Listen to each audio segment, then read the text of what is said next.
अब इस क्वेश्चन में कह रहा है a general arrange his soldiers in row to form a perfect square. एक जनरल ने अपने सोल्जर्स को रोज में अरेंज किया जिससे कि वो परफेक्ट स्क्वायर बन सके।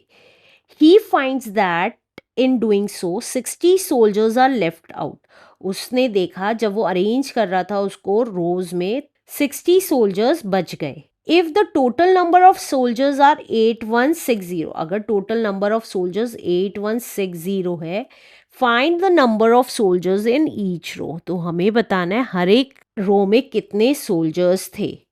तो कैसे करेंगे? तो हमें ये नहीं पता एक रो में कितने सोल्जर्स थे और कितनी रोज थी, तो लेट कर लेते हैं। Let the number of soldiers in each row is X. देखिए परफेक्ट स्क्वायर, वो क्वेश्चन में ये कह रहा है कि उसने ऐसे सोल्जर्स अरेंज किए रो में कि वो परफेक्ट स्क्वायर बन जाए। तो परफेक्ट स्क्वायर कब बनेगा?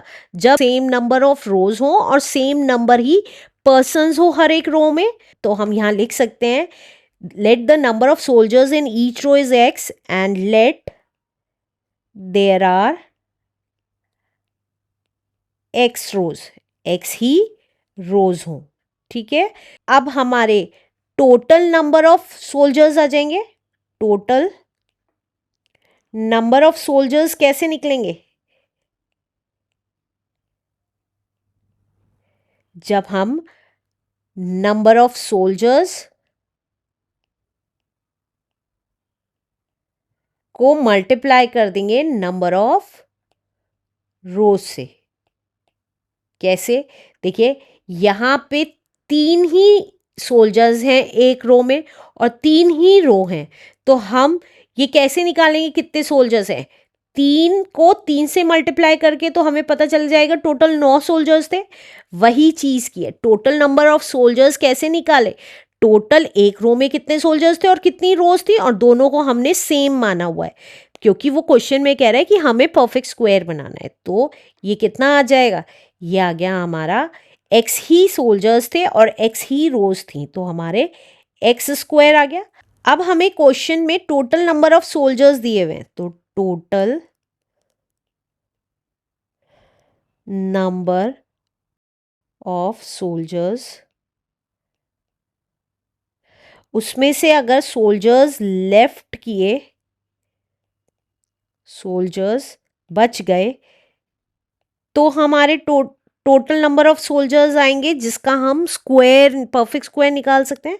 अब टोटल नंबर ऑफ सोल्जर्स थे 8160 और उसमें से 60 सोल्जर्स बच गए इक्वल्स टू एक्स स्क्वायर। देखिए हमें टोटल नंबर ऑफ सोल्जर्स दे रखे थे और उसमें से 60 सोल्जर्स बच गए हैं, तब हमारे टोटल नंबर ऑफ सोल्जर्स हमने निकालते एक्स स्क्वायर होने चाहिए। तो वही है, अब टोटल नंबर ऑफ सोल्जर्स में से अगर 60 बच गए हैं तब हमारे टोटल नंबर ऑफ सोल्जर्स होने चाहिए। तो हमें पता चल जाएगा कि हमारी कितनी रोज थी और कितने एक रो में सोल्जर्स थे। तो ये आ गया 8100 इक्वल्स टू एक्स स्क्वायर। इसको ये भी लिख सकते हैं X square equals to 8100 equals to 8100। 8100। अब ये एक्स स्क्वायर की वैल्यू है तो हम एक्स की वैल्यू निकाल लेंगे। तो एक्स की वैल्यू कैसे निकलेगी? स्क्वायर रूट करके 8100 का। तो देखिए इसका स्क्वायर रूट में क्या आ जाएगा?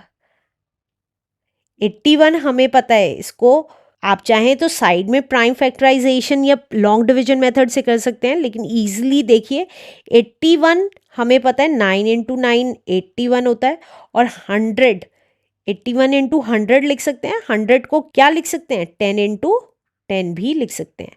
सिंपली हमें दो दो के पेयर्स बनाए और एक एक बार स्क्वायर रूट से बाहर लिख दिया 9 इंटू 10, तो दैट मीन्स 90 हो गया। तो हमें पता चल गया नंबर ऑफ रोज हमारी थी 90 और number of soldiers in each row थे that is 90 answer. Let's do next question now.